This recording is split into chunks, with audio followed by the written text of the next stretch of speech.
Klaun by Jesper the Klaun and Lenore Watts. Illustrations by Francesco Orazzini. Read by Joseph Benner.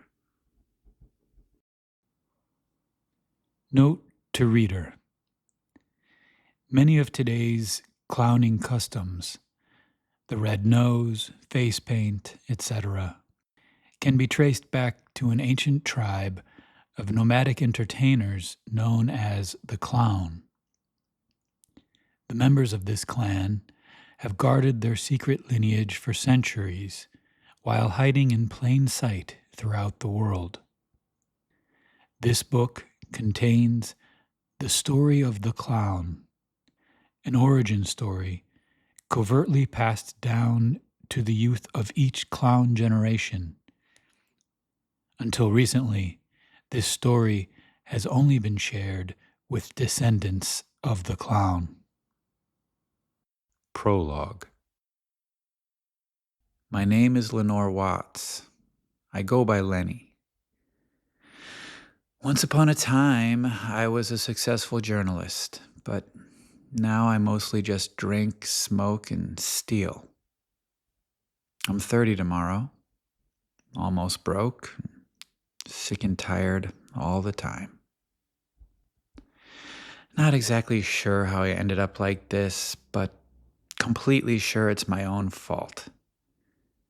I guess it's worth mentioning, though, that when I was a kid, I saw my father get strangled to death. So there's that. There's always that.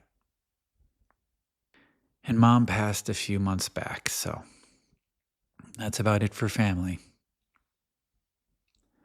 The last bright idea I had to make an honest living, a self-published news magazine, flickered out a few weeks ago when the advertisers stopped buying. Since then, I've just been back to picking pockets and drinking away the cash, dulling the senses, trying to forget who I am. Slumped on a bar stool in Brooklyn at mid-afternoon again, I'm nursing my liquor along with the other casualties at the usual dive. The old bartender flips through an old newspaper. There's no chit-chat. The windows were blacked out long ago, and aside from a few fluorescent lights, we're blanketed in merciful darkness. The door creaks, and we all cringe away from the light. When I look up, I find what appears to be a giant bearded hobo in a long shabby coat on the stool next to mine. His proximity irks me for a moment. There are plenty of other seats. I'm considering whether to say something or just change stools when he turns to me. There's an unnerving intensity in his gaze. Finally, he says, "You run a local newspaper. You're a reporter."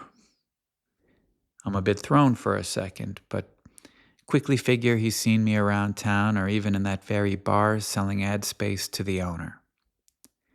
I've got no idea what he's after, but okay. Yeah, well, it's just online now. No more print copies, just the website. There's not really a website, but whatever. You know how it is. Everything's online these days. The massive stranger then gets up and nods to the bartender, who, without a word, sets down 2 rocks glasses and a bottle of their best Scotch whiskey. He grabs it and says to me, "I've got a story for you. Leave everything here." Then he walks around the end of the bar and exits through the saloon-style swinging doors that lead to an unused back room. I take a minute to finish off what's left of my drink and collect my thoughts. I have no idea who this guy is or what he wants, but I do know he's got a full bottle of Glenfiddich and something serious to tell me. He seems to think I'm still a journalist, so who knows? Maybe it's a scoop I can sell to a news outlet and turn into some decent cash. But this guy feels like the type who's dangerous just to know. And I know the type. So it's a bad idea. I'll walk away. Then again, he does have that bottle of scotch. So I hit start on my cell phone's audio recorder and head through the swinging doors. In the dimly lit back room, there's a small abandoned stage cluttered with empty boxes, trash, and dusty equipment. He's sitting in the furthest corner at a small table next to the stage, back against the wall. You call me Jesper, He rasps, and I pull up a chair across from him.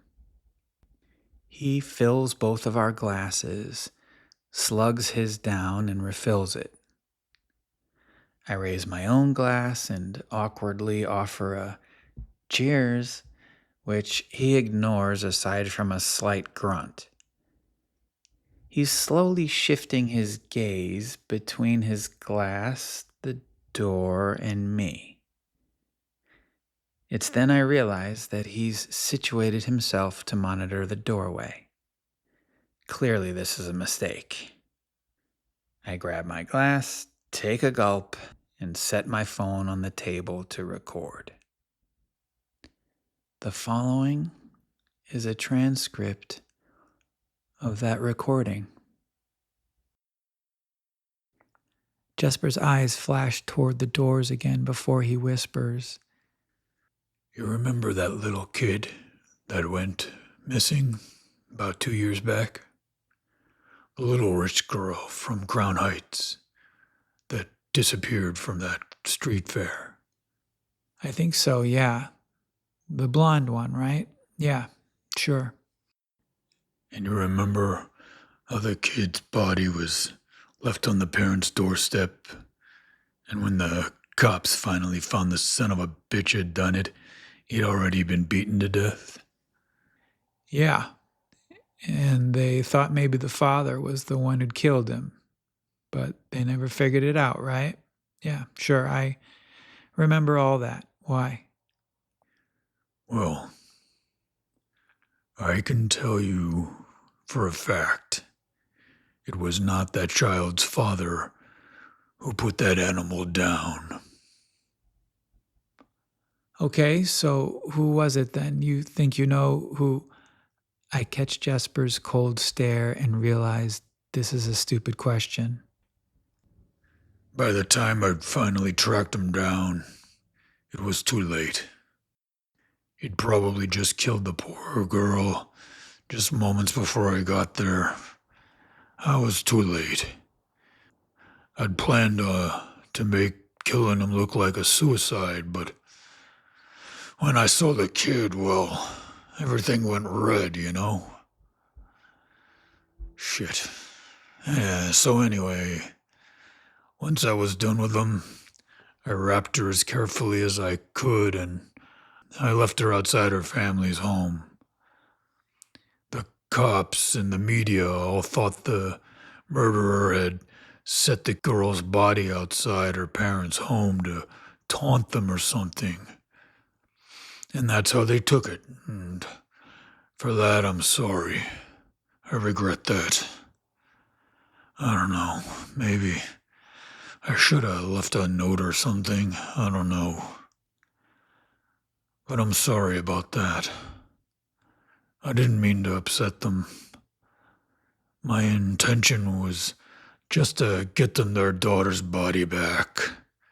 And with all the security cameras, I couldn't leave her at the hospital, so I just figured. Okay, so hold on. Wait a second. This guy is hard to follow and my head is already spinning. What are you saying? You knew who'd kidnapped that girl. So you went after the guy? By yourself? Why not just go to the police? Suddenly agitated, he scoffs. Yeah, sure. Go to the cops. That's a great idea. They'd just start rounding up all sorts of clowns, even though most of them have got absolutely no clue about any of this. And actually, no, I had no idea about that girl till I got there. But see, this is what I do, kid. I hunt. I was already tracking down that piece of shit off a previous murder. Jesper then mutters something inaudible. What? Sorry, what was that? He doesn't hear me, just keeps muttering to himself. Then he shoots back his drink, refills our glasses, and continues. He's looking toward me, but not quite at me as he speaks. I'm gonna catch hell for this from both sides. He looks down and rubs a colorful, hand-woven bracelet on his wrist. It's one of those friendship bracelets, the type that school kids make. Catch hell for what? For telling you our story.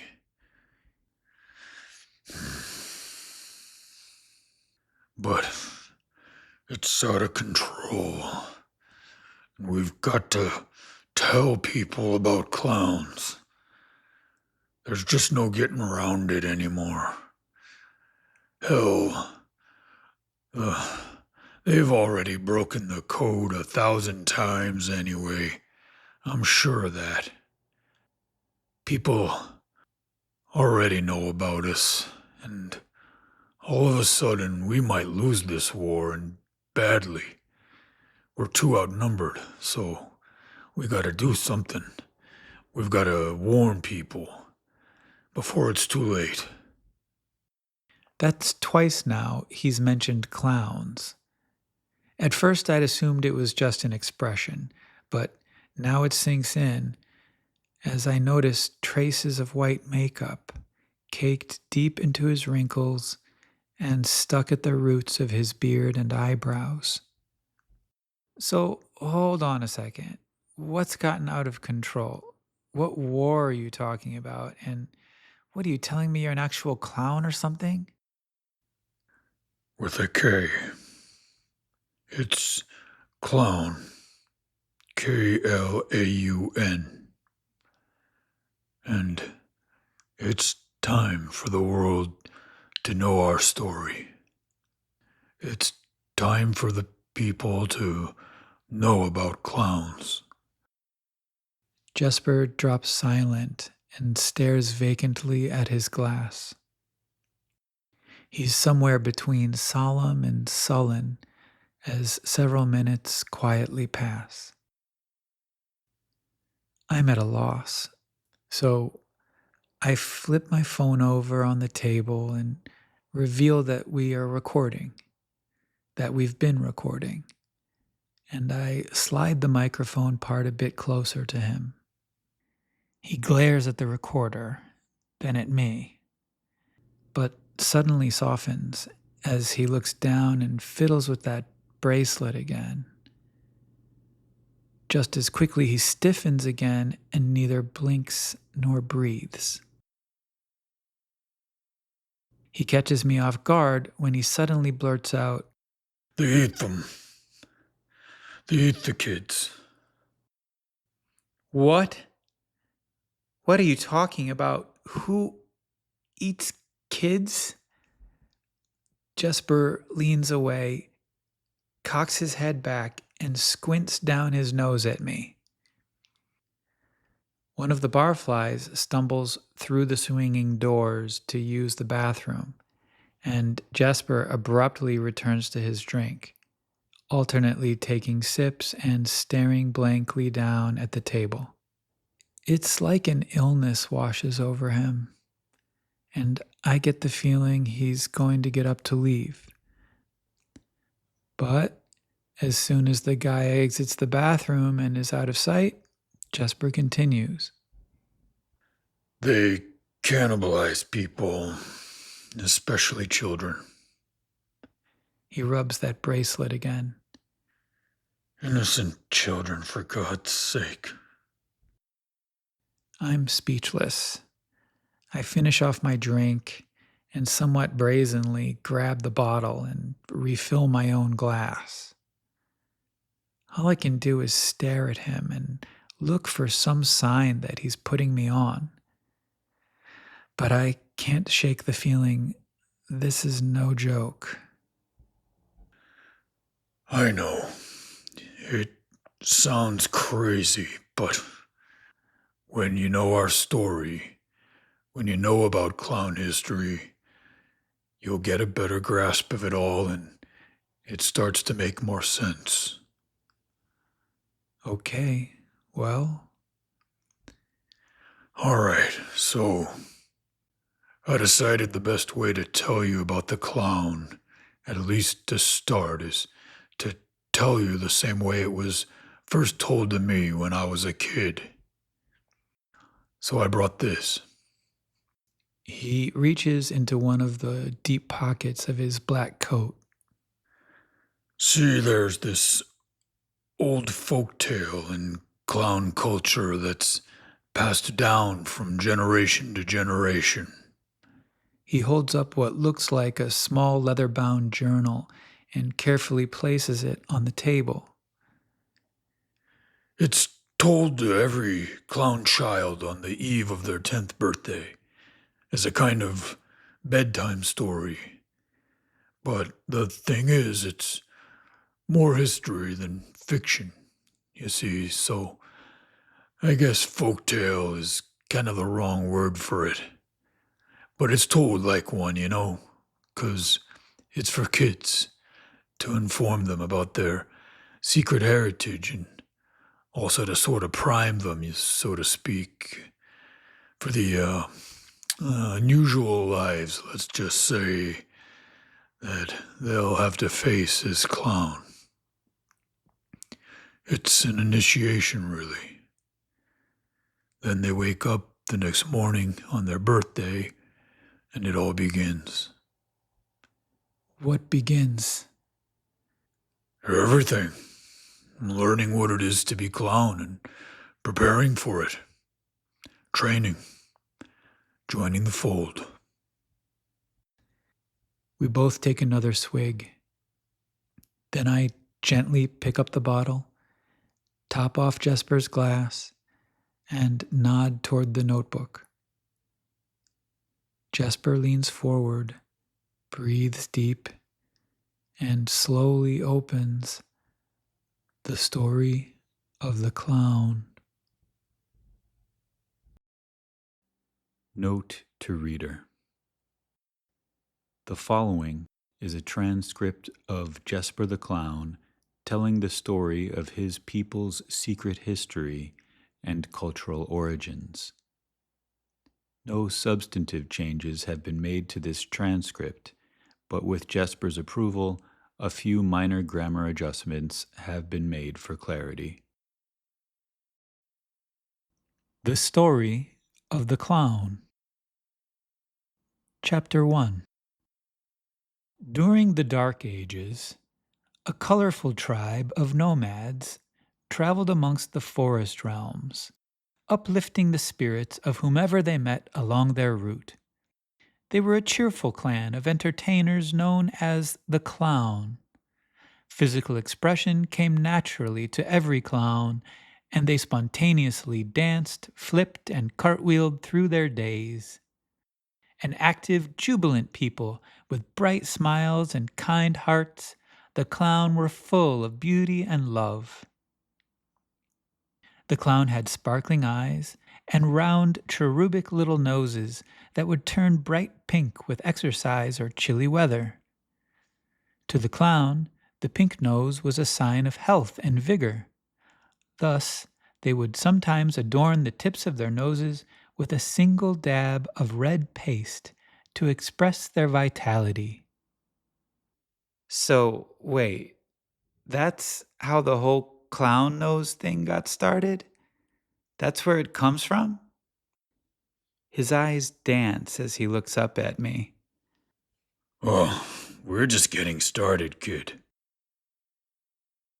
The clown made and wore simple but well-tailored clothing, accented with dashes of color. Many clown would garnish their hair with wildflowers. For special occasions, such as ceremonies, elders donned a distinctive three-pronged hat, each prong representing one of the three precepts of the clown: freedom, kindness, and cheer. The tribe's credo was, "Be well and merry." As the caravan of performers arrived at the outskirts of each village along their migratory route, they would cease travel and quickly erect a plethora of brightly colored tents and canopies. Soon, a wealth of tantalizing sights, sounds, and smells emanated from the area, luring local inhabitants to come explore the famous clown carnival. The clown were renowned for their wildly fun celebrations, and the inhabitants of each land always looked forward to their return. Within each village, little boys and girls would leap with joy upon spotting the colorful wagons. "The clown! The clown! The carnival is here!" Children would shout as they bounded to retrieve their parents and tug them toward the fun. Carnival music filled the air as enraptured visitors joined the festivities. They were delighted at every turn by the clown's acrobatics, juggling, and silly magic shows. While enjoying the theatricalities of their hosts, carnival goers could munch on apples, spiced fig treats, nuts, and berries.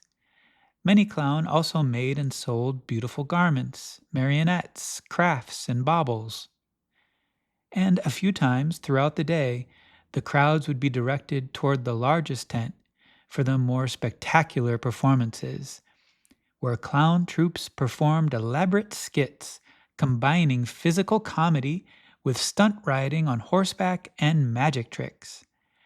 At the end of each visit, each family was so blissfully infected by the contagious merriment of the clown that they would skip and dance together all the way back to their homes. Chapter 2. And so, the clown tribe rambled happily along through kingdoms and seasons, attaining provisions and lighting their audience's hearts with joy. But all along, far to the south of the forest realms, a dark storm was gathering. There, a lavish priest king, adorned with jewels and gold, proclaimed he was chosen by the one true God. This was a vengeful and angry God, and the priest king claimed that this God spoke to him directly, revealing divine will to him alone. This tyrant commanded his ever-growing army to conquer the surrounding empires, announcing, Subjects, our Lord God has honored me, his most humble servant, with sacred instructions. 'Tis the order of our Lord that we, his people, spread his sacred word and holy dominion far and wide.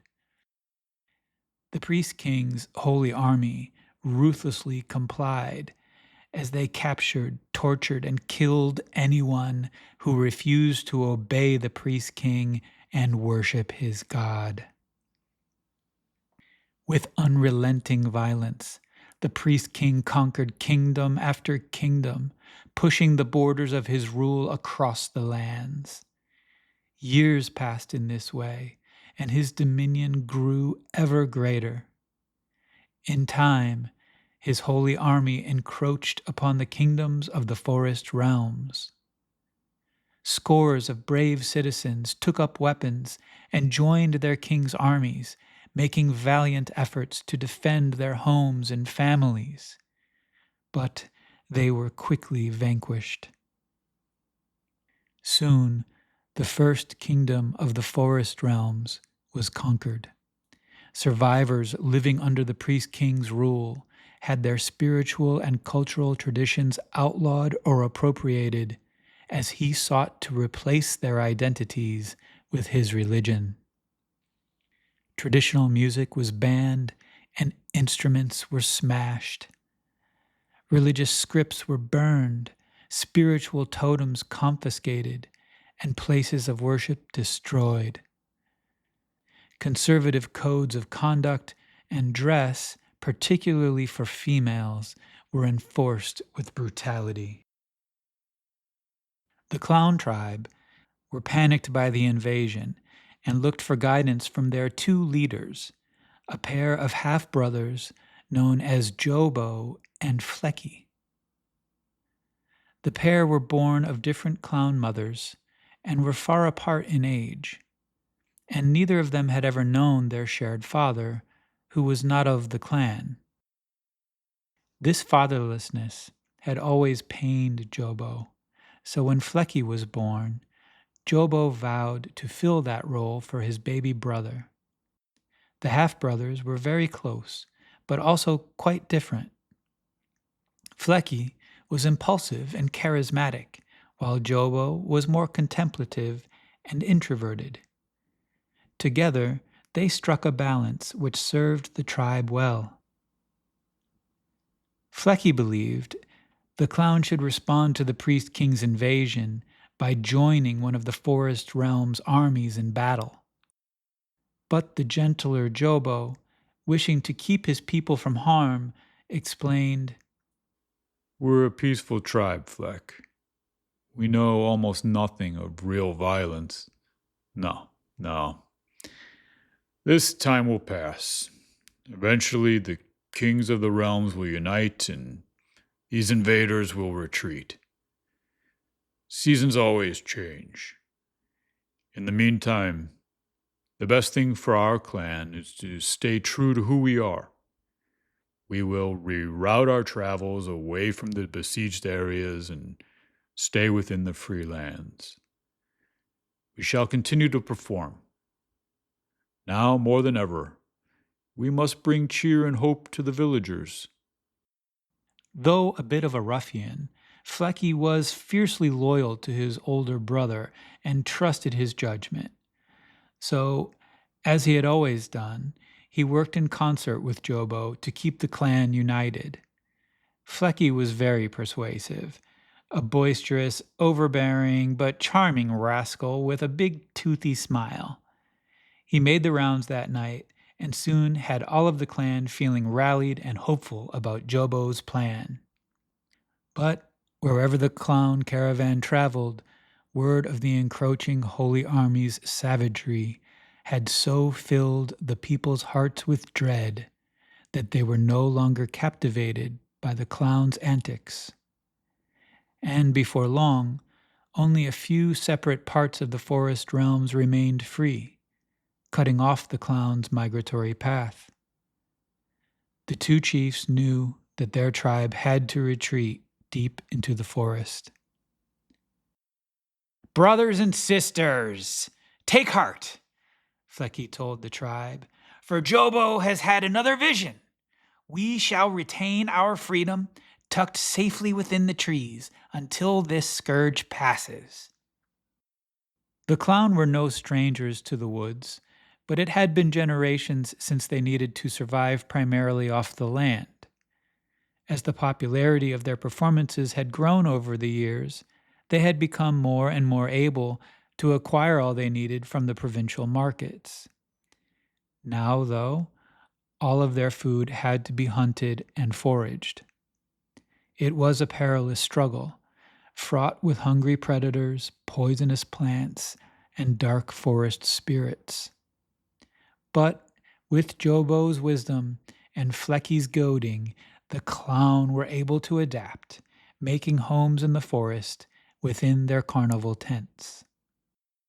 However, the clown's notoriety throughout the forest realms was their undoing. for word eventually reached the priest king that a band of nomads had been evading his authority. The tyrant was incensed, but the clown's reputation as performers intrigued him as a way to entertain his court. So he sent scouting parties into the forests to locate the hidden tribe. After searching for several days, a trio of scouts finally located the clown encampment. Who is in charge here? We demand that whoever leads this clan step forth immediately. The head scout shouted, and Jobo and Flecky stepped forward. The scout barked at them. All of the clans to surrender at once. You are both to be taken to our Lord's palace, whereupon you shall vow allegiance to the priest king and the one true God. Flecky, frightened and outraged, spoke out for the entire clan and refused the royal order. He could not imagine that any clown would ever surrender their freedom. A clown without freedom ceases to be clown at all. Without the 3 precepts, a clown does not exist. To betray the first of these, to relinquish our freedom, that would be the end of us. Jobo firmly supported his brother. The clown have always sought peace, but we shall never submit to such tyranny. We shall never kneel to your so-called lord. Never. The whole tribe erupted in cheers of support. The scouts returned to the palace and relayed the message to the priest king. Irate to hear of the clown's defiance, he immediately declared them heretics and dispatched his infantry to kill or capture the entire tribe. Chapter 3. Taking up arms was completely foreign to the clown. Merriment and goodwill had always been at the core of clown culture. The ways of war were unknown to them, and even the idea of killing a fellow human being was horrifying. But the decision had been made. The brothers had incited the clan, and now all were inflated with hubris. They would fight. The clown tribe, for the very first time, would become warriors. The priest king's soldiers would be upon them within a matter of days. In need of a strategy, Jobo sealed himself away in his tent.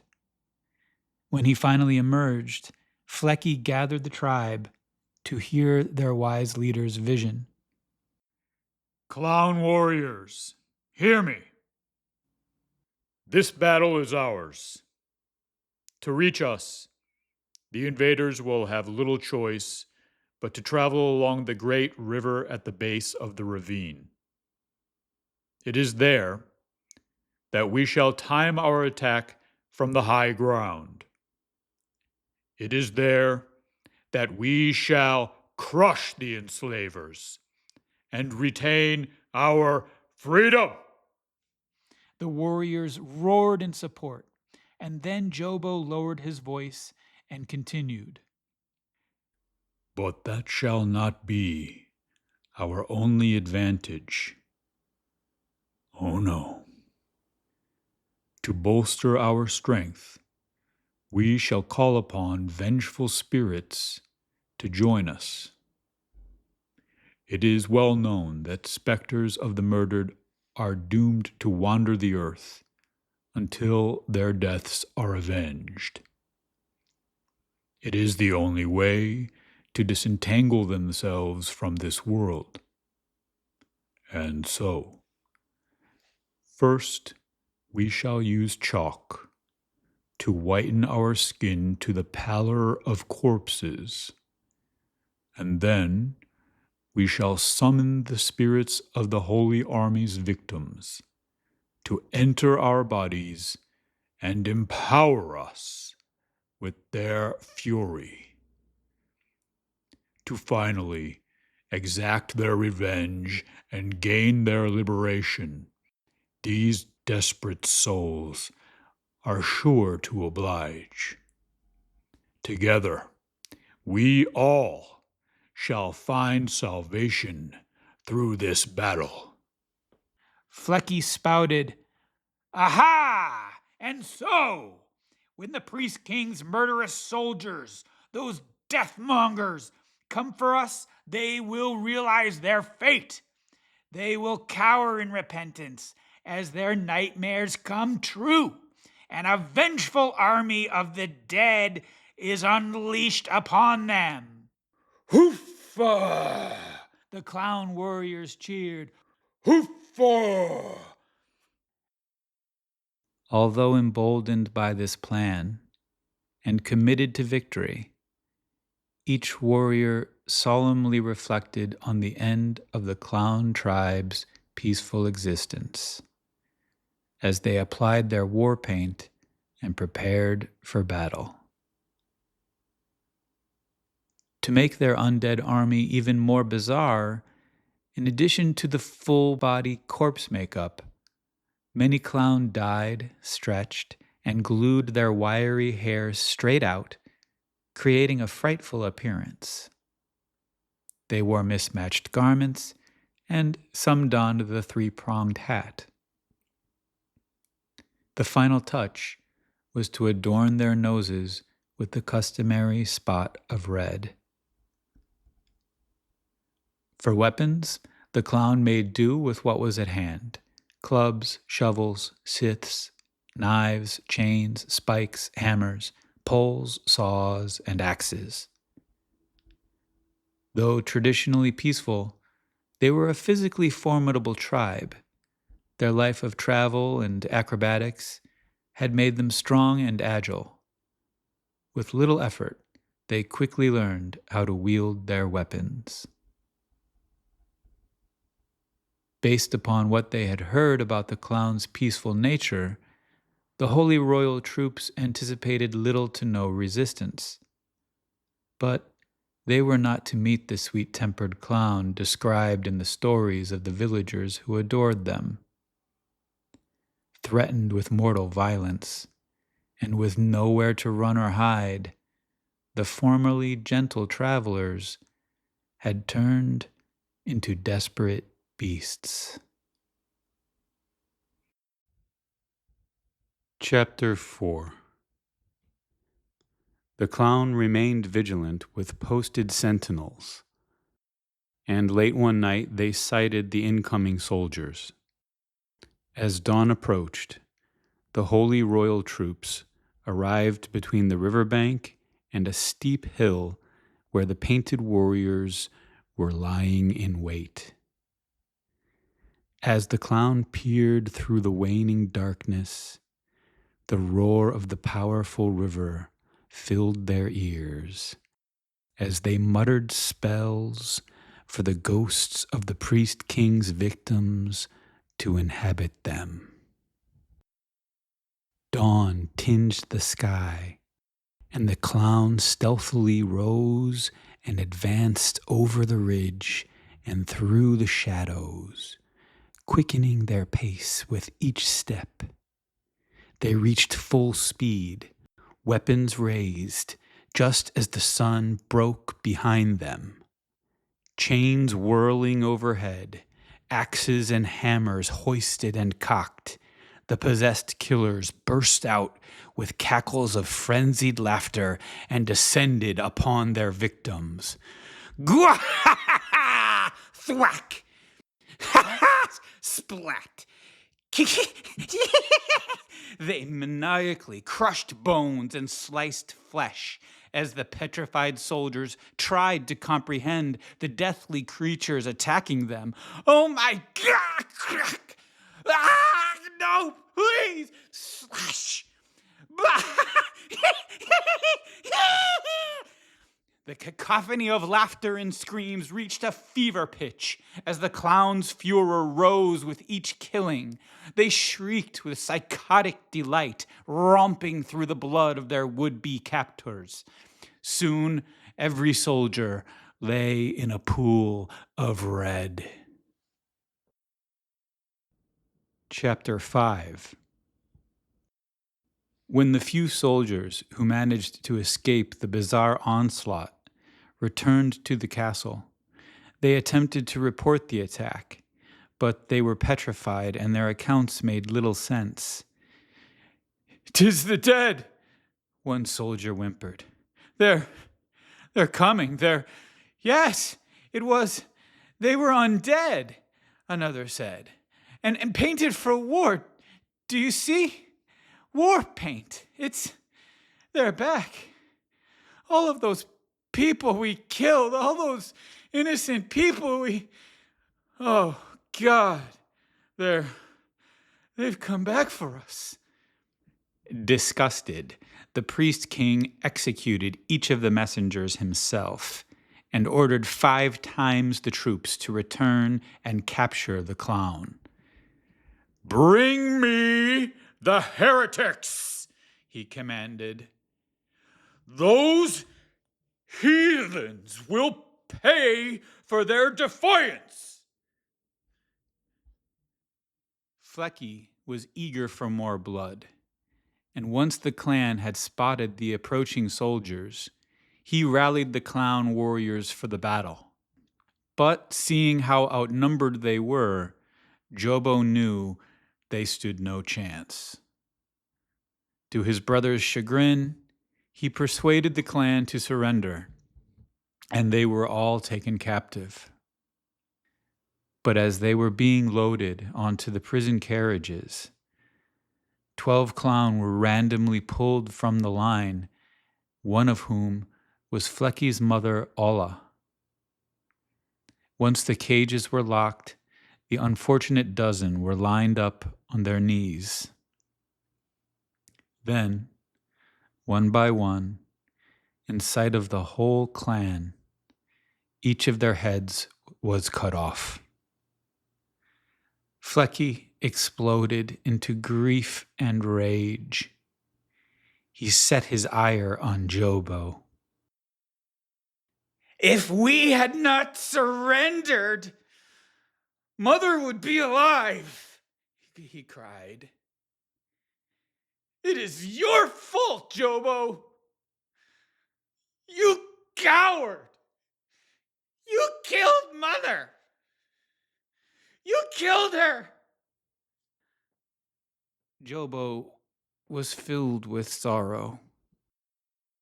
Olla had had a lively, crackling personality and was a particularly beloved member of the tribe.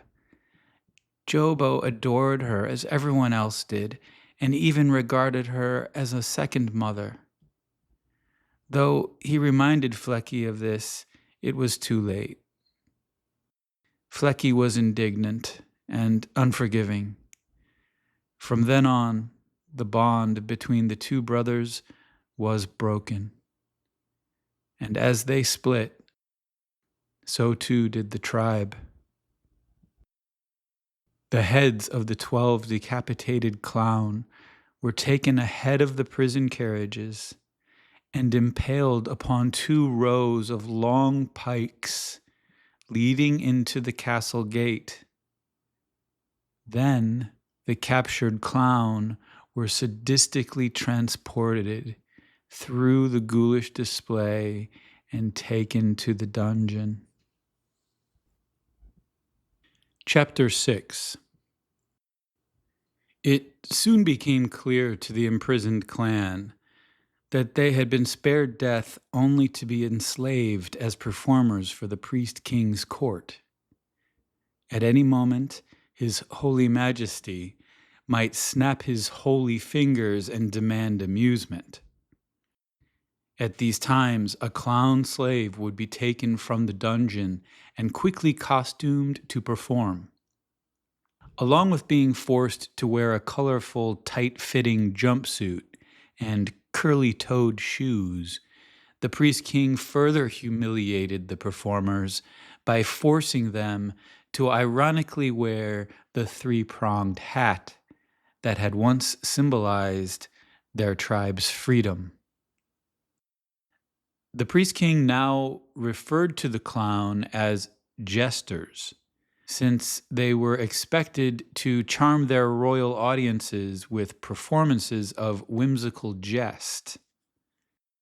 If a jester was summoned to entertain before the throne and failed to adequately lighten his majesty's mood, the jester would be dragged away for torture and decapitation.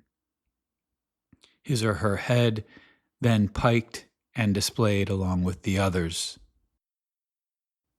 Commanded to smile and perform, the jesters would force big phony grins and desperately attempt to satisfy their audiences.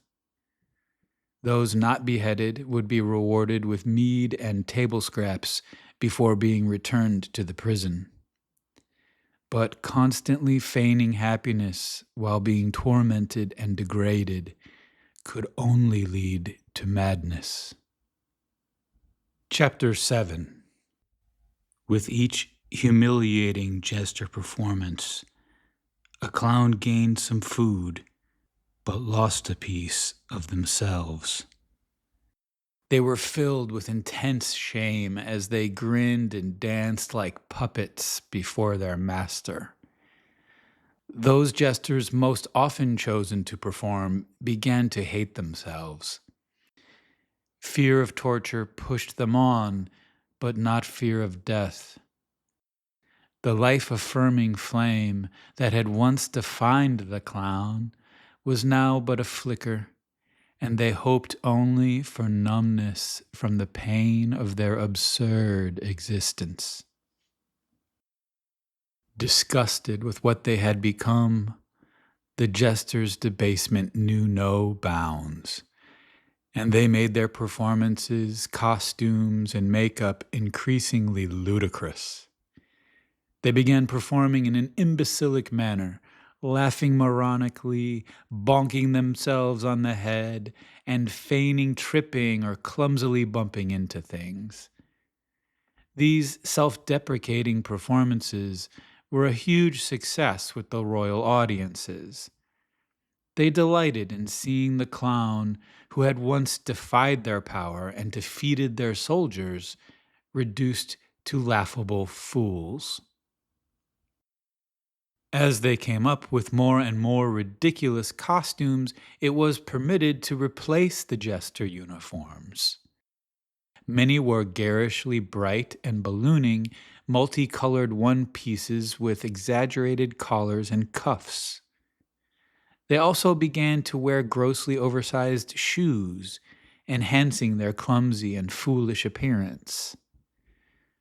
The royals now mockingly referred to them as clowns, Klowns, a derivation of their tribe's original name, intended to both mock and obscure their people's history. So, whoa, this is like where clowns got to be kind of like how they are now, right? Like, that's what you're saying? Well, technically that's what I'm reading. But yeah, I guess you could say that. It's basically the clowning style that caught on later with the masses anyway. Thick layers of gaudy face paints served to boggle and amuse the audiences, as well as to disguise the clown's true emotions.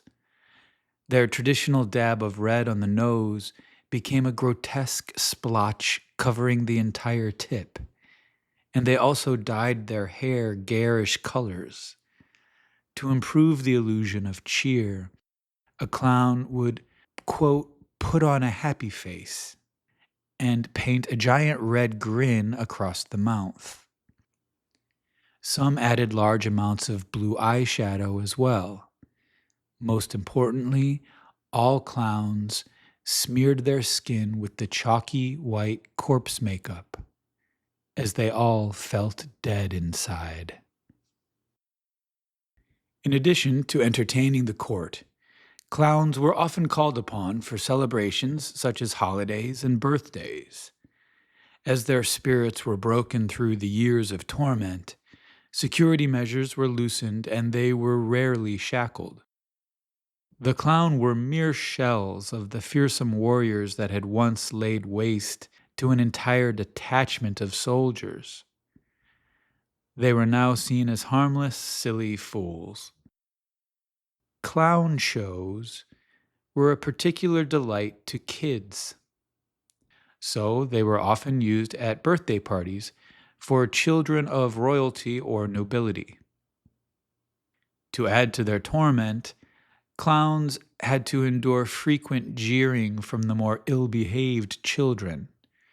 Sometimes these children would shout and throw things at them, or even run up and kick them in the shins, and then prance away knowing there would be no reprisal. The clown came to despise these cruel, spoiled brats. Chapter 8. Jobo and Flecky had quickly distinguished themselves as the most entertaining of the clown, and were frequently summoned to perform together despite their feud. Flecky was very short and wore a ballooning polka-dot jumpsuit. He had thick, tightly curled, natural orange hair that crowned his head like a massive carnation. Jobo was tall, lanky, and nearly bald, but maintained a ring of hair around the back of his head that he grew long and dyed bright green. When it was time to perform, Jobo would stretch and glue this green ring of hair to shocking effect, just as he had done for battle years before. With long clown shoes and a striped, tight-fitting jumpsuit, his gangly frame was striking.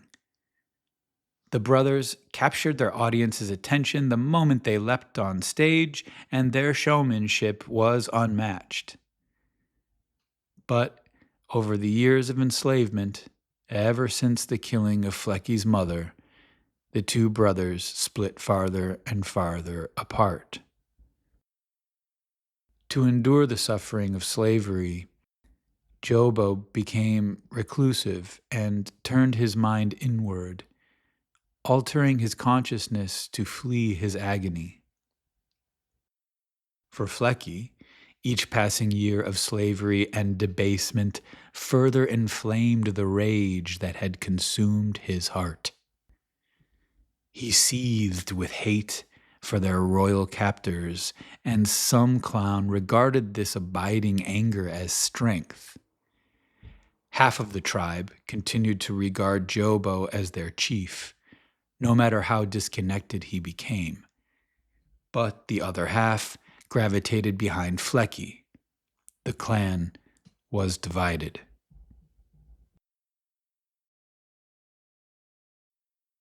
Chapter 9. In the dank dungeon prison, smaller children and elderly clown stood little chance of survival.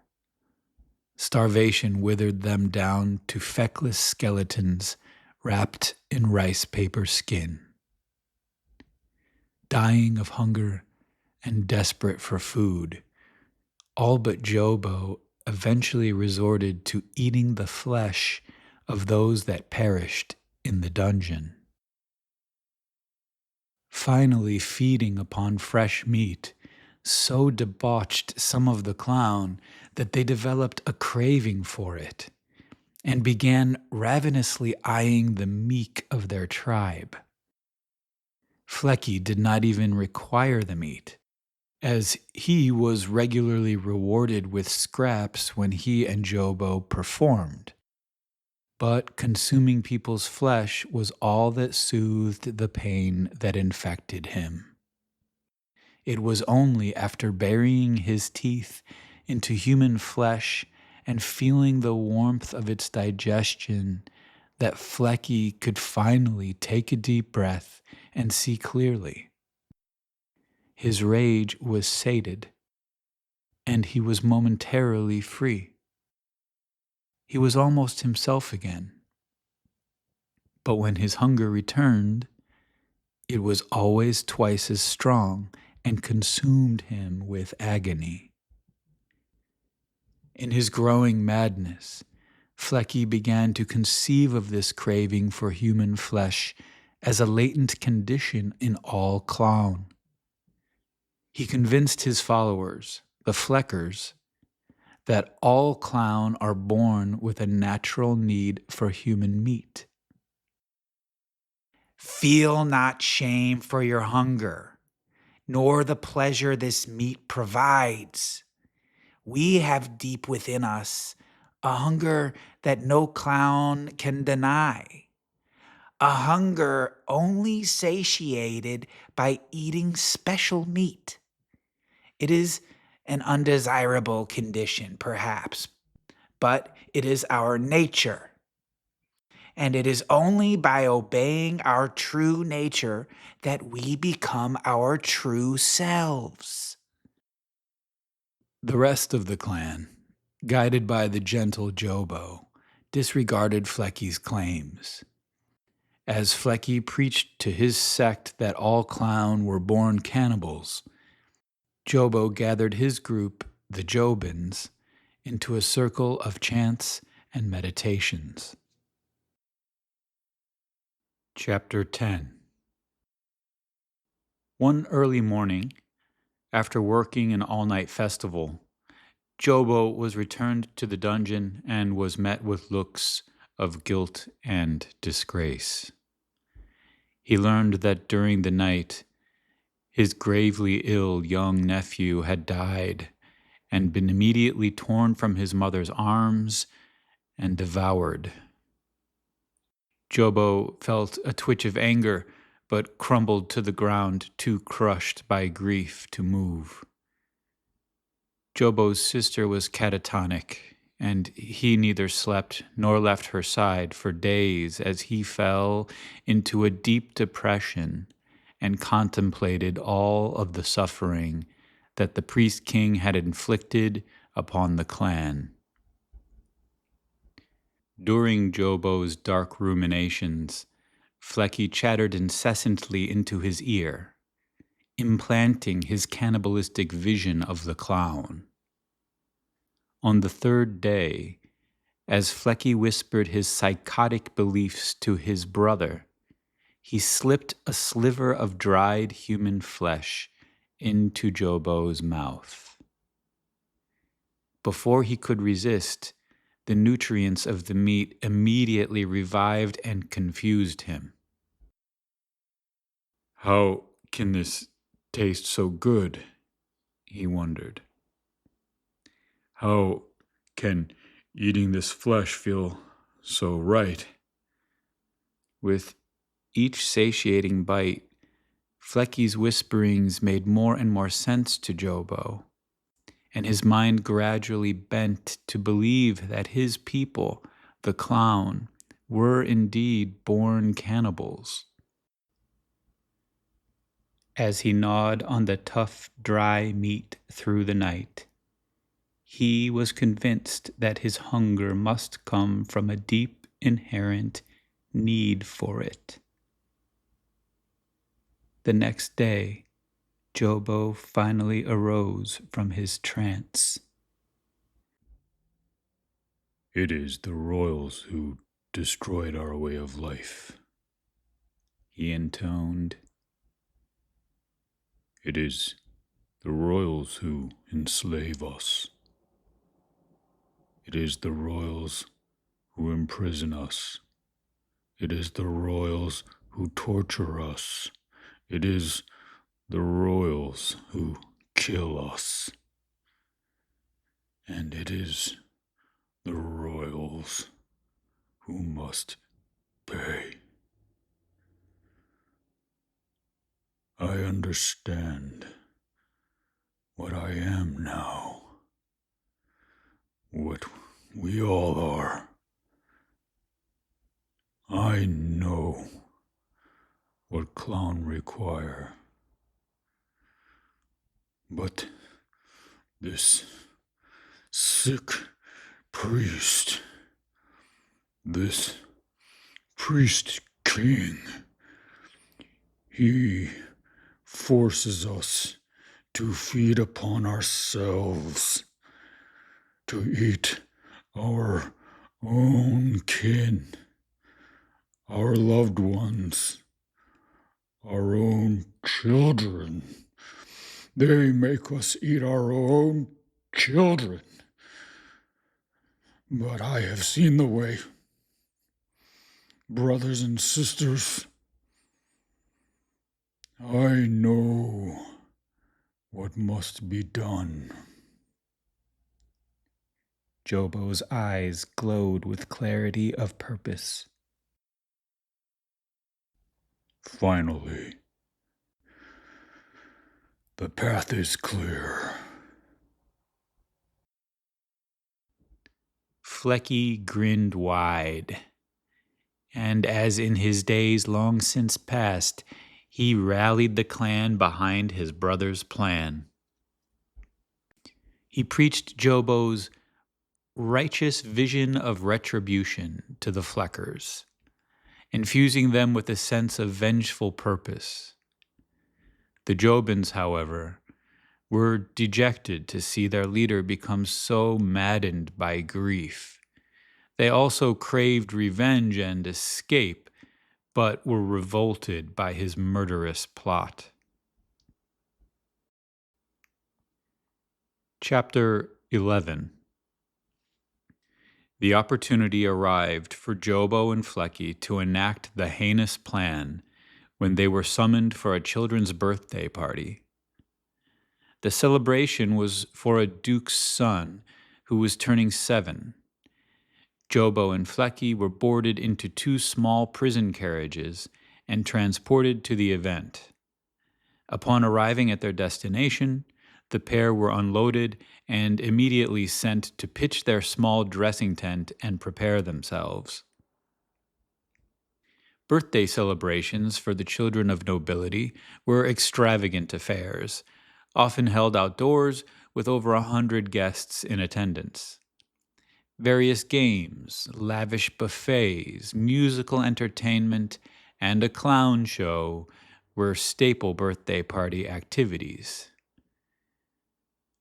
Royal guards secured the entrance to the expansive party area, but within the gathering there was little regulation.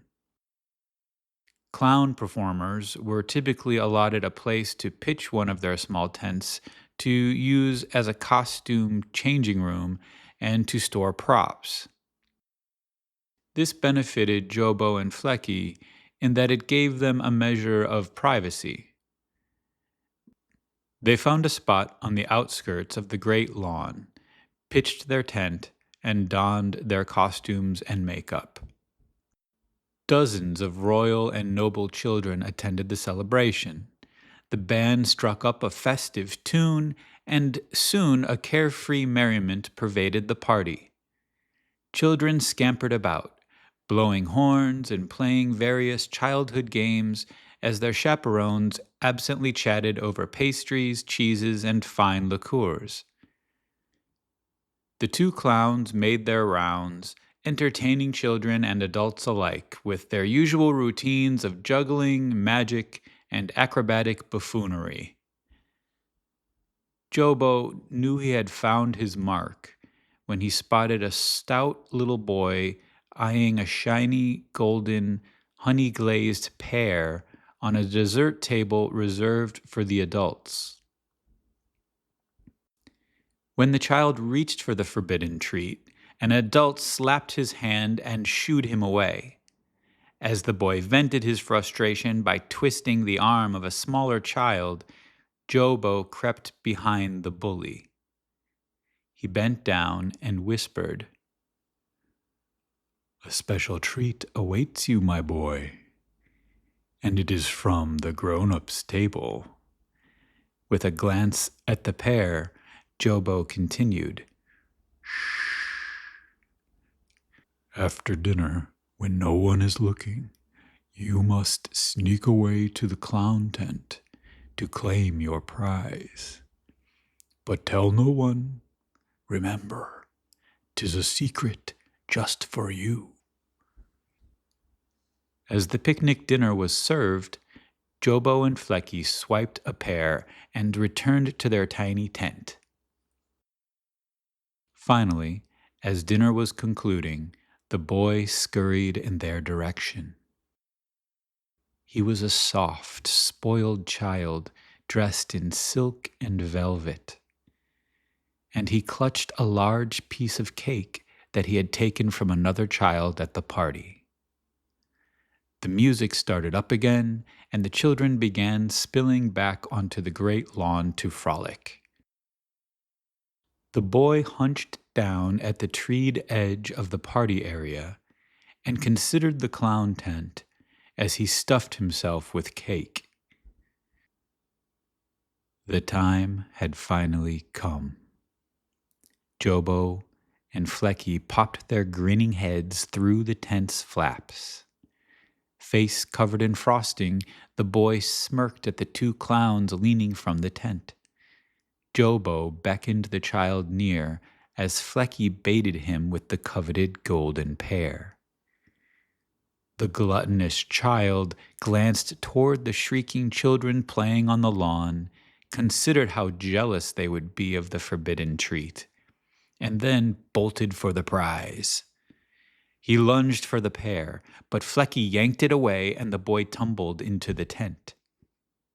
Jobo sealed the flaps, and he and Flecky began giggling like hyenas.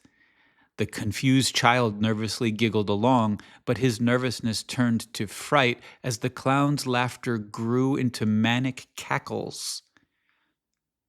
Suddenly, Flecky gagged the child's mouth and tied him to a stool on top of a wide sheet of canvas, and Jobo peeked outside to make sure no one was approaching.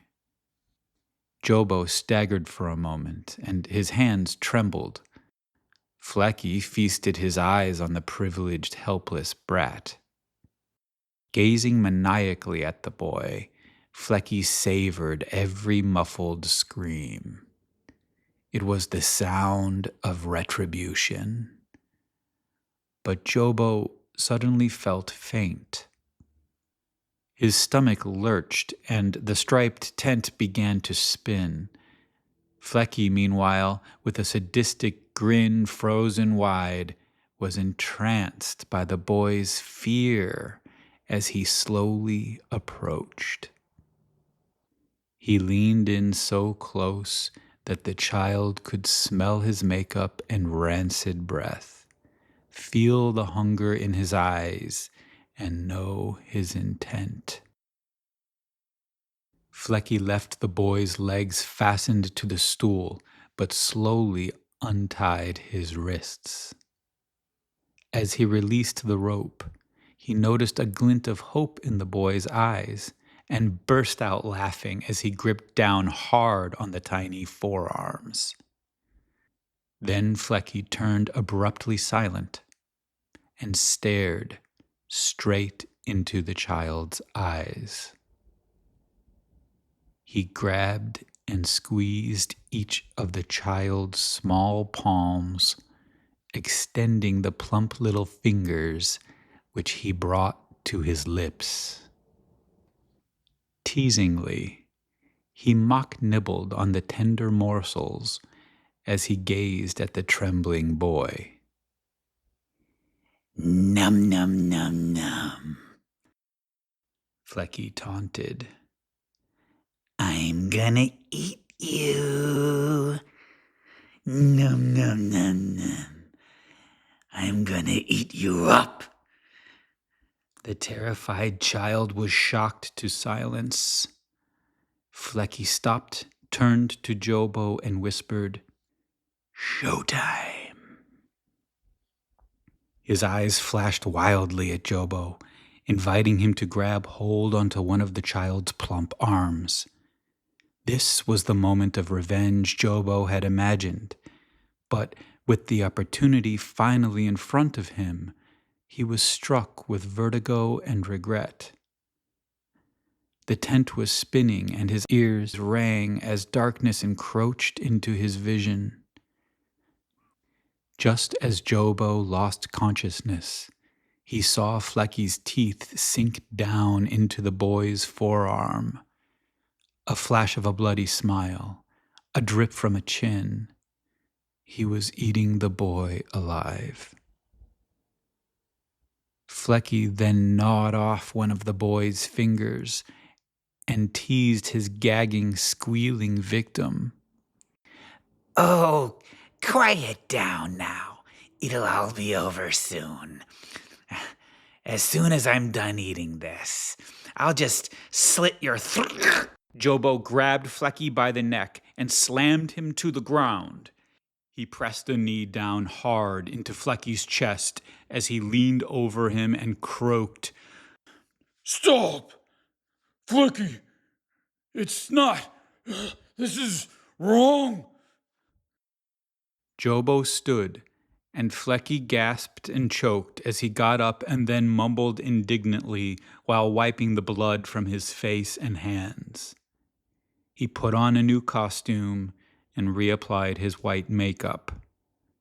Then he defiantly picked up the bloody finger, dabbed his nose with it, and painted a red frown across his mouth, disguising his smug grin.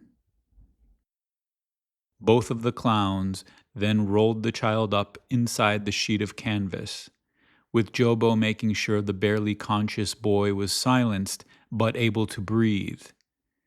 They collapsed their tent with the canvas bundle hidden inside and loaded everything into the prison carriages. They gave a quick final performance for the partygoers and then bounded across the lawn and into the backs of the wooden carriages for a dramatic exit. The soldiers locked them in and headed back to the dungeon. Jobo tended to the boy as best he could during the trip back, but he was losing blood fast. Chapter 12. That night, hearing the prison carriages return to the dungeon, the clown gathered into position behind the iron cell door. As the latch was released, they barreled through, slamming the two unsuspecting soldiers to the ground. They pounced upon the soldiers, dragged them into the cell, and chopped off their heads with their own swords. Jobo and Flecky then donned the dead soldiers' armor and took their weapons. When Jobo dragged the tent into a corner of the dungeon and unraveled it, the boy was barely alive, and the Jobins immediately encircled the child to protect him from Flecky's encroaching cult. Just as the two clown factions were about to battle, the boy gurgled his final breath. With no life left to protect, the Jobins relented, and the Fleckers snatched the dead child away. They brought the body over to Flecky and lined up in front of him as he quickly sliced small pieces from the fresh corpse. Then, as was originally planned, he ceremoniously presented a bloody sliver to each of the Fleckers and asked, "Do you swear to consume only the flesh of your oppressor?" "I do," each Flecker vowed in turn and swallowed the meat. Jobo was anguished that the boy had not survived. He had come to his senses too late to save him, and the Fleckers got their ritual after all. He knew there would eventually be a reckoning between the two clown sides, but the only thing to do now was escape the dungeon as quickly as possible and find safety for the Jobins. As all of the clown gathered at the door, Jobo swung up his sword. Clown! Dawn approaches. We must all step from this tomb and return to life. We go our separate ways, yes, but we are all clown. And from now on, The Klaun lineage must be kept secret. Our descendants shall never face such persecution again. And tonight, on this night, finally, all Klaun are free. The Jobins cheered in support, and Flecky concurred with his brother. Indeed, tonight all Klaun are freed from this wretched hole and returned to the world. And of course, the bloodline of our people must forever be guarded from outsiders. But in time, He pointed at the Jobins. all Klaun must feed. As all the Fleckers roared for their leader, Jobo directed his group to the door. Then, at long last, all of the pale, emaciated Klaun prisoners staggered out into the moonlight. The two small prison carriages were not big enough to hold either group, but they shoved themselves in. One by one, they desperately contorted their bodies and folded themselves into the tiny carriages, filling them to their roofs with every last Klaun. Once they had all piled in, Jobo and Flecky took the reins, and the two Klaun carriages escaped into the night. The end. Epilogue. Jesper gently closes the book, pushes his long, stringy gray hair from his face, and raises his eyes to mine. I hold up my glass, which he clinks with his own, and we down what's left of our drinks. He pours the last of the bottle into my glass. Then he fixes another stare on me. But this time his eyes are wide and soft. He looks like he's about to apologize. And then it clicks. He had seemed vaguely familiar up to that moment, but now I know where I've seen him before. All those years, when I was younger, when I was a kid, that was you, wasn't it? I'm not really asking, I know. But you were always at a distance. You even waved at me once, the last time, when you knew I'd spotted you, while we were driving away. It's just that it's been so long. It's been years, and you grew a beard, and you don't have your makeup on. That's what was throwing me off. Plus, you used to be so skinny, and oh my God, all this time, I thought I was nuts. I thought maybe I was hallucinating or something. Seeing that same goddamn clown pop up again and again all those years, sometimes performing, sometimes just in a crowd or down the street, but it was always that same fucking clown, that same one. It was always you, wasn't it? Suddenly I feel an acute need to get away, and I shoot up from my chair, but I'm too drunk and my head sways, so I lean forward and hold on to the table. Why did you... What do you want? What is this? I fall back into my seat. Jesper seems ashamed as he fumbles for words, and his eyes are bleary. Yes, That was me, Lenny. I was looking out for you is all. I just needed to see how you were doing and your mother. How do you... After when your father died, I had to keep an eye on you, Lenny, so I was... Wait, what? What the... How do you know about my father? He pulls a white envelope from his coat, shakes it at me, and says, Read this. It'll explain everything and tell you where to find me.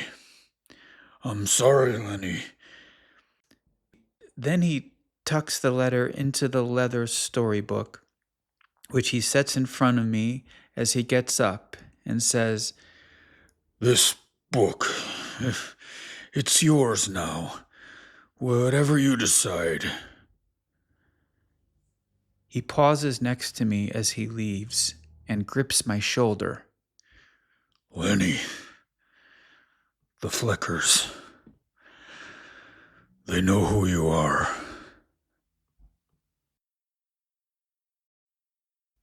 Letter to Lenore Watts from Jesper the Klaun. Dear Lenny, there's so much to tell you. Let me begin by picking up where the story of the clown leaves off. We'll start with that. I'll try to tell you in a nutshell what's happened since then. After their escape, the clown quietly spread throughout Europe and other parts of the world. They survived however they could, often working as street performers, all while preserving their clown heritage and keeping their ancestry secret. Ironically, keeping their history a secret was actually made easier by the priest king. Pissed off and humiliated by the tribe's escape, he banned their name and made even uttering clown punishable by death. In time, the clown invented the word clown, CLOWN, to market their abilities to theater companies while still essentially hiding the long-forgotten clown name. They were a success with these theaters and were eventually recruited to join the first circuses. Clowns quickly became so indispensable in the circus circuit that the term clown became synonymous with circuses. No circus was complete without a troupe of clowns, so when there weren't enough true clown to go around, circus owners improvised. They started putting regular people in makeup and calling them clowns too. Around the start of the 19th century, traveling circuses gained popularity throughout the United States, and many Fleckers immigrated to the States, with the Jobins trailing close after them. Joining carnivals and traveling circuses, finally the clown had returned to their nomadic performer roots. Sure, they weren't treated great, but they were more or less regarded as human beings, which was a step up from what many of them were used to. The American circus life suited them well, and clown numbers steadily grew in the States. But it was no coincidence that child kidnappings and murder statistics grew as well. Constant relocation from town to town with circuses meant that the Fleckers were able to time their killings and relocate before police could even launch an investigation. Plus, the local cops usually just suspected visiting carnival goers from nearby towns whenever children would go missing. They certainly didn't suspect the jolly clowns of any malevolence. These days, most professional clowns are just normies who are not dangerous and are actually completely oblivious to the existence of the clown tribe. Lots of them are just theatrical types who genuinely love kids. For centuries, normie clowns have been kept unaware as they've performed and sometimes lived alongside actual clown. But the Jobins and Fleckers have been in a clandestine war with each other all along. See, we clown, both Jobins and Fleckers, have closely guarded our family tree for centuries. We all took a vow of secrecy on both sides. Even the handful of Fleckers who were arrested for murder, a few infamous clowns I need not name, never leaked our secret clown lineage. Each clown generation has dutifully passed down our people's traditions. But for descendants of Flecky's sect, these traditions have also included abduction and ritualized cannibalism of children born to the social elite. The Jobins, meanwhile, my clan, have always devoted ourselves to protecting children no matter what their class, especially from the Fleckers. We hunt them down, Lenny. The Jobins have been quietly hunting Fleckers for centuries. It is the duty of each new generation of Jobins to quietly continue this work until the Fleckers are stopped. It's hard to believe, but the Fleckers actually say that we are unfairly persecuting them for being true to what they say is the clown's true nature. They are convinced that all clowns somehow require human meat, so they only consider one to be full clown once he or she has eaten it. And they even consider themselves righteous for only eating what they call the flesh of the oppressor, since they target the privileged children of the rich and powerful. But we failed, Lenny. The Jobins have failed, after all these years, to stamp these sickos out. And now their numbers grow every day. We thought we could stop them. We always thought we were so close to the end. And a few years ago, we actually were. We had them. But then they started doing something unheard of. Something no clown generation ever did before. They started recruiting. They are recruiting non-clown now, or normies as we call them. And the police, parents, everybody, they have no idea about any of this. No one understands what's coming. The Fleckers broke the code. So now all bets are off. With these normie recruits, Flecker numbers are increasing exponentially, and they are bolder than ever. Plus, there is no doubt that the Fleckers have been spilling our clown secrets, including our origin story to all those normie recruits. So the public is gonna hear it all anyway, one way or the other. A lot of Jobins don't agree with me, but I say we have to at least try to get the word out, to publish our story and give the people a fighting chance. But getting the word out to a journalist and publishing our story isn't the only reason I contacted you, Lenny. I came to you first for another reason. You see, you need to know that the Fleckers have known about you all your life. This is because you are a clown, Lenny.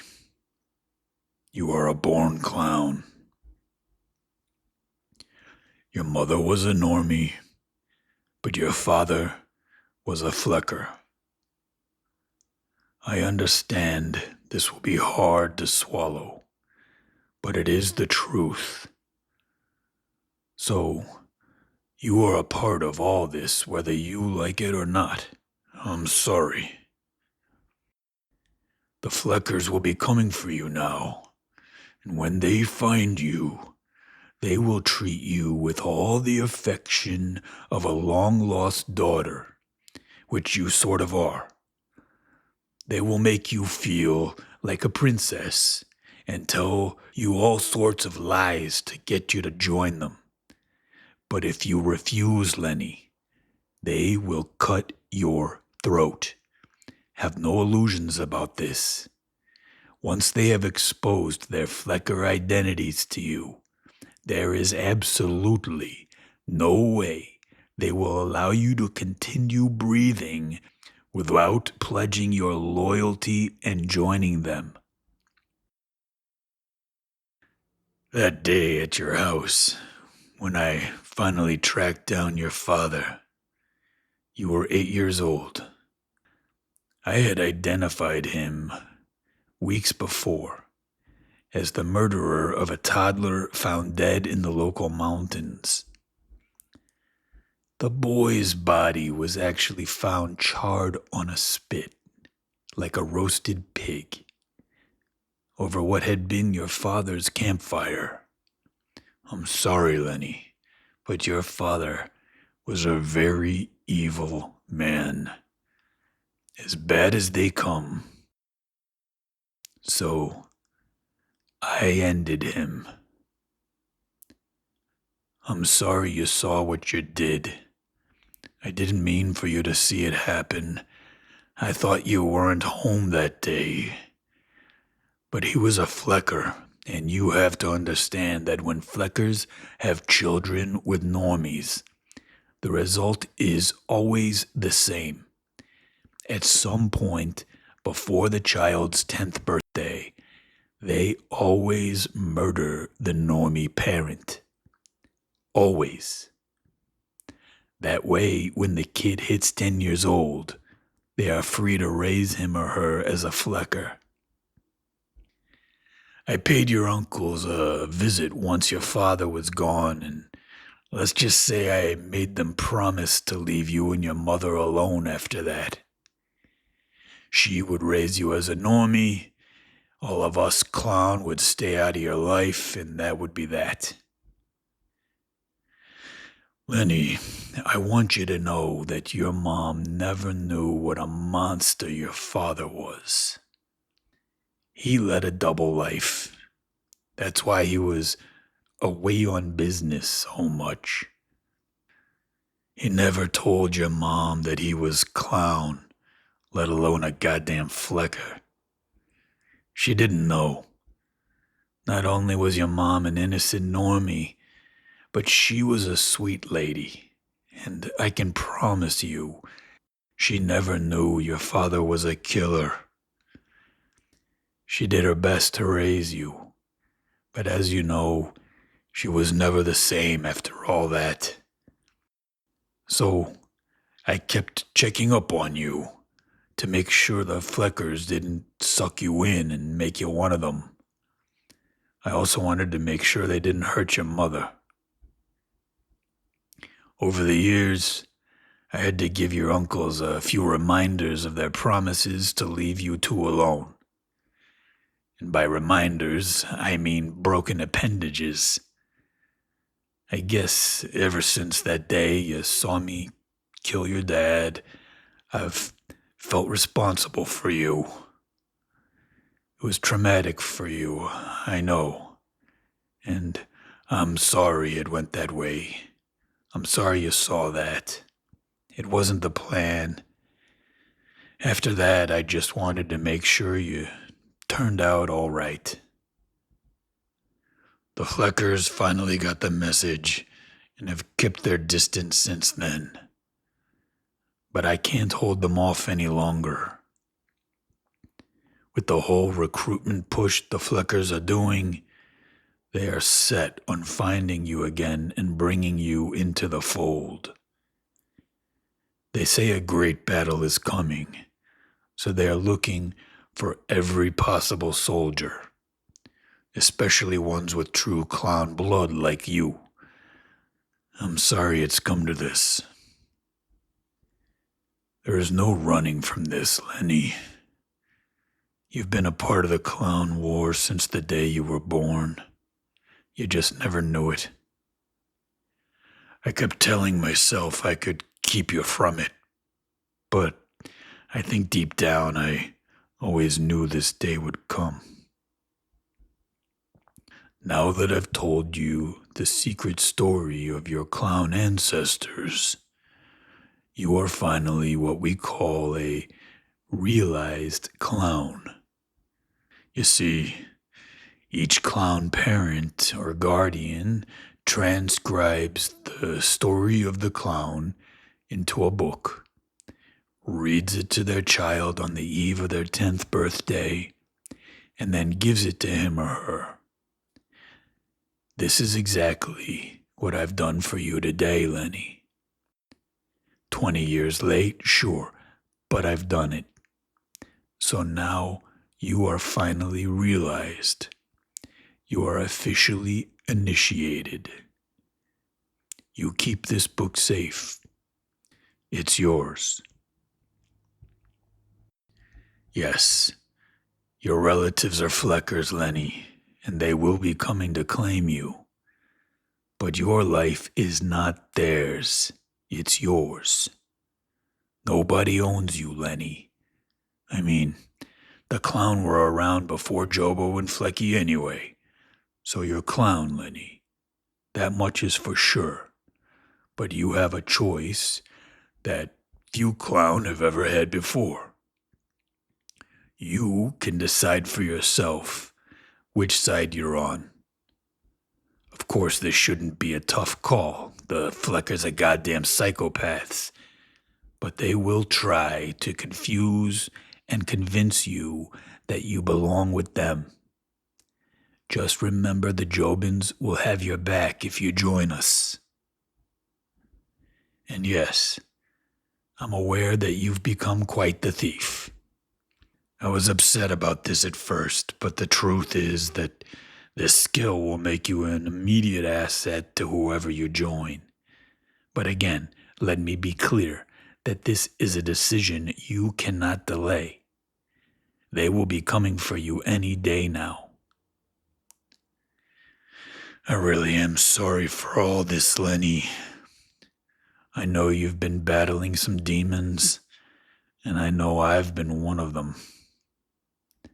But I do think that together we might be able to fix some things. If you decide to join the Jobins, meet me at Luna Park this Sunday at dawn in front of the Cyclone.